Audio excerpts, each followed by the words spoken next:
Друзья, всех приветствую на канале. Сегодня с вами поговорим о той теме, которая многих интересует. Люди задают вопросы и в комментариях, на улице тоже, когда узнаю, что у этого автомобиля мотор 2,7 литра. Соответственно, первый вопрос: хватает ли этого мотора для такого большого кузова? Поэтому эту тему мы с вами сегодня обсудим, разобьем ее на два блока, то есть хватает ли этого мотора в городских условиях, и второй блок: хватает ли этого мотора, естественно, на трассе. Рассмотрим две эти ситуации, но я постараюсь рассказать свое видение того, что дает этот мотор, что он не дает, какие плюсы и минусы. Ну и сделаем кое-какие выводы из всего вышесказанного. Давайте начинать.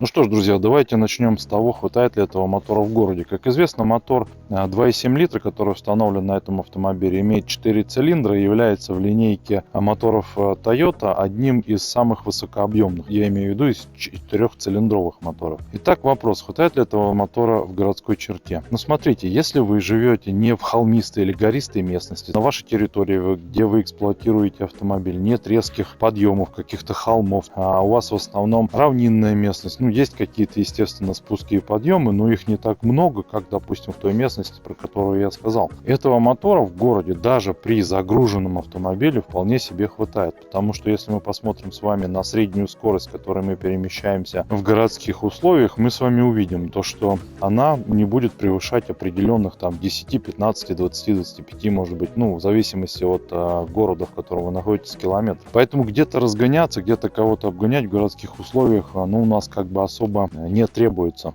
Конечно, бывают ситуации разные. Я высказываю свою точку зрения. В этот автомобиль я грузил 6 взрослых людей, плюс я водитель 7-й. То есть это были люди не самой маленькой комплекции, взрослые люди. То есть это плюс, грубо говоря, давайте возьмем там 500-550 килограмм к общей массе автомобиля. Автомобиль это позволяет сделать. Да, конечно, ощущается, естественно, такая нагрузка, но в городских условиях этот момент абсолютно никаким образом не влияет на безопасность движения. Почему? Потому что в условиях светофоров, в условиях каких-то пешеходных переходов и так далее у вас рваный режим вождения. То есть это тормоз-газ. А я не привык ездить вот так вот рвано, то есть я стараюсь плавно ездить. Для меня даже такая загрузка с таким мотором единственное сказывается, наверное, только на психологическом уровне. Мне жалко амортизаторов и пружин, когда такое количество народа сидит в автомобиле. И, соответственно, мне не нравится, когда люди там ногами шаркают по порогам, еще что-то. То есть вот этот момент действительно присутствует. Если вы ездите в основном один или возите небольшое количество людей, то семью там одного-двух людей, может быть, там детей, то в городских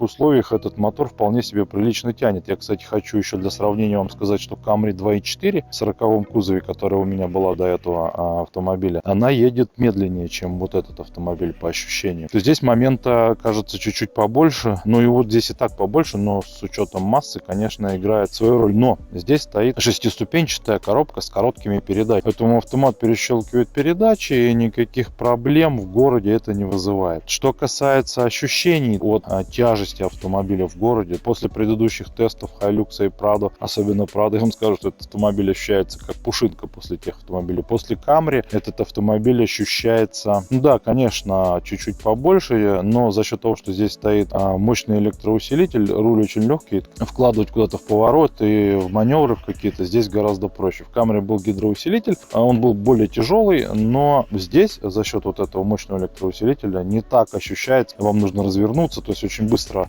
докрутить руль до упора в правую и левую сторону, поэтому вот это также откладывает свой отпечаток. Поэтому вывод, хватает ли мотора в городских условиях объемом 2,7 литра для этого автомобиля, мой личный вывод: вполне себе хватает. Вы даже можете где-то при хорошей погоде где-то и стартануть, кого-то обогнать, то есть где-то чуть-чуть похулиганить даже на нем можно.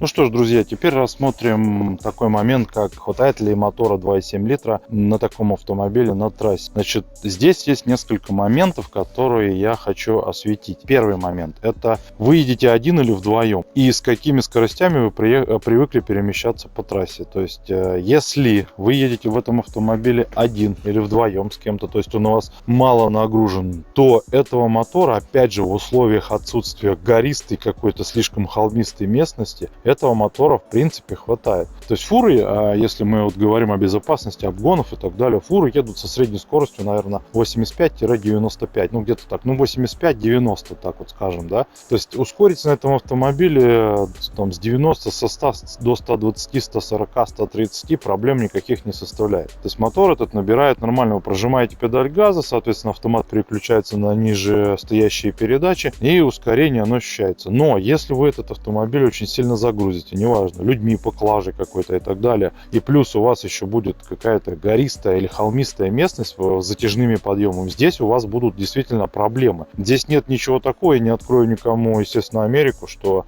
какие-то подъемы там и так далее, естественно, с таким мотором автомобиль будет ехать более тяжело, поэтому где-то осуществлять обгоны в таких моментах лучше со спусков, да, или в подъем, когда он затяжной, вы прекрасно видите ситуацию, которая происходит на противоположной полосе. Также здесь откладывает отпечаток что? Я вот в основном езжу по трассе М1, это Москва-Минск, там по 2 полосы в каждую сторону, то есть полоса обгона есть, она как бы не занята, да. Если же в вашем регионе в основном трассы, загородные дороги, да, какие-то, они в основном двухполоски, то есть одна полоса в одну сторону и другая полоса это встречная. Здесь, да, могут возникать определенные моменты. Но опять же, если у вас равнинная местность и вы ездите в основном там один или с детьми, то есть у вас автомобиль не сильно загружен, в принципе этого мотора вполне вам хватит. Обогнать где-то фуру, резко ускориться, он способен. Ничего здесь такого нет в этом моторе, прям чтобы он был овощной абсолютно. То есть по паспортным данным этот мотор едет, наверное, где-то 10,5-11 секунд до сотни. Но с учетом устаревания, с учетом того, что у меня здесь резина нестандартная, более широкая стоит, ну, с учетом того, что уже автомобиль не новый и бензин 92, я его разгонял где-то в районе 11 секунд, там 11,2, может быть 11,5, вот так вот. Допустим, если сравнивать с Toyota Camry, та едет где-то 10 с чем-то там, да, ну, они примерно одинаковые, там разница будет небольшая. Естественно, кто рассматривает автомобиль такого плана с мотором 3.5, здесь никаких вопросов нет. Шестерка V-образная будет тянуть отлично, но я рассматривал такой автомобиль именно с точки зрения экономии на налогах, на обслуживание. В городе он чуть поменьше бензина потребляет, чем 3.5 и так далее. Поэтому я по трассе езжу где-то со скоростью 100-110, иногда 120. Там сильно я как бы не гоняю. Во-первых, камеры, во-вторых, смысла нету. В-третьих, сразу возрастает расход топлива.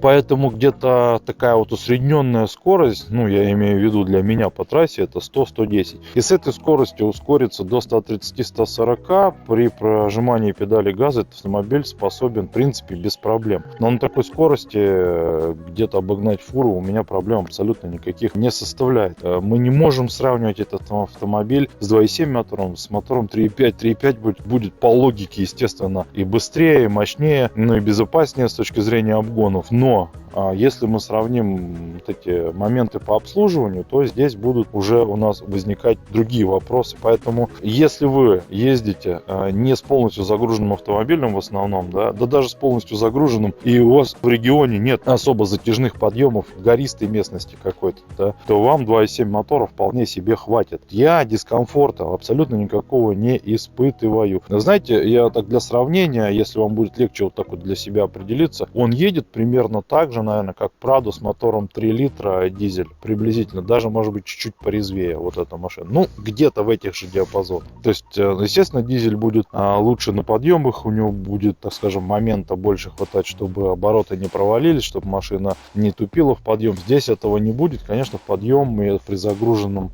салоне эта автомашина будет подтупливать, да, это есть, я с этим не спорю, я не собираюсь доказывать, что это какой-то там спортивный болид. Поэтому, если вы ездите по трассе, как и я, в средней полосе, один, вдвоем, втроем, то мне вполне себе хватает вот на трассе Москва-Минск или еще где-то загородных дорогах совершить какой-то обгон, маневр, я абсолютно как бы не напрягаюсь. Вот. Если же вы живете в гористой местности, у вас какие-то затяжные подъемы, спуски, и вы загружаете машину, вам этого мотора, конечно, будет не хватать. Ну, теперь сделаю выводы, друзья. Значит, для средних условий эксплуатации, коими являются большинство условий, для которых люди покупают автомобили, то есть это перемещение себя, каких-то еще людей, то есть своей семьи, грузов, еще чего-то, да, то есть усредненные условия этого мотора для таких условий вполне себе хватает за глаза, то есть больше и не надо. Естественно, если вы любите погонять, у вас какие-то условия, как я уже сказал, гористая местность или еще что-то, вы постоянно путешествуете по таким дорогам, вам нужно загружать чем-то автомобиль, конечно, этот мотор вам не подойдет. Естественно, он не вытащит тех моментов, которые вы его, ну, так скажем, будете загонять, да. Поэтому в эксплуатации по городу и на трассах в усредненных условиях при не максимальной загрузке автомобиля на равнинной местности, на небольших каких-то подъемах, этот мотор вытащит совершенно без проблем, его хватает, с учетом того, что эксплуатация этого двигателя, она не требует к себе особого внимания, и расход более-менее приемлемый с учетом массы и размеров автомобиля. Конечно, это не дизель, но тем не менее, вполне себе этот мотор имеет право на жизнь. Я не знаю, почему его перестали выпускать. Понимаю, такие автомобили в более свежих кузовах, вот, допустим, как этот для американского рынка, сейчас делается в основном 2.5 бензиновый мотор плюс гибридная установка. Наверное, если бы этот автомобиль попался на тест, я бы с удовольствием его сравнил, ощущение, когда не водил гибридные автомобили, посмотреть, что это такое, посмотреть на расход в городе, посмотреть на расход на трассе, то есть что это из себя представляет и в плане обслуживания, в плане ощущений, все бы это было, конечно, интересно. Но зря, конечно, Toyota прекратила выпуск именно этих моторов. Ну, возможно, там какие-то есть моменты, которых я не знаю, но если вы рассматриваете такой автомобиль с мотором 2.7 или, допустим, Toyota Venza с 2.7, вполне себе нормальный рабочий мотор, конечно, он не позволит вам быть там Шумахером где-то в городе, да, кого-то там слишком рьяного обгонять со светофоров и так далее, но для обычной усредненной эксплуатации этот мотор вполне себе подходит, и никаких, так скажем, ограничений по перемещению по трассам по городу я не испытываю. У меня были автомобили с мотором 1.6 и 1.4 и 2 литра, то есть я могу сказать, что вполне себе живой силовой агрегат, который способен спокойно, ну и в некоторых случаях где-то и ускориться, вас перемещать без особых проблем в эксплуатации по городскому трафику или по трассовому трафику, то есть если у вас не гористая местность. Если у вас горы, подъемы, холмы, постоянный загруз, конечно, этот мотор вам не подойдет. Если рассматривать такой автомобиль, то только с мотором 3,5 литра, но там уже чуть другая история по обслуживанию. Поэтому, друзья, делитесь своим мнением в комментариях, что вы по всему этому поводу думаете. Я желаю вам ездить на безопасных, комфортных и надежных автомобилях. До новых встреч. Всем пока.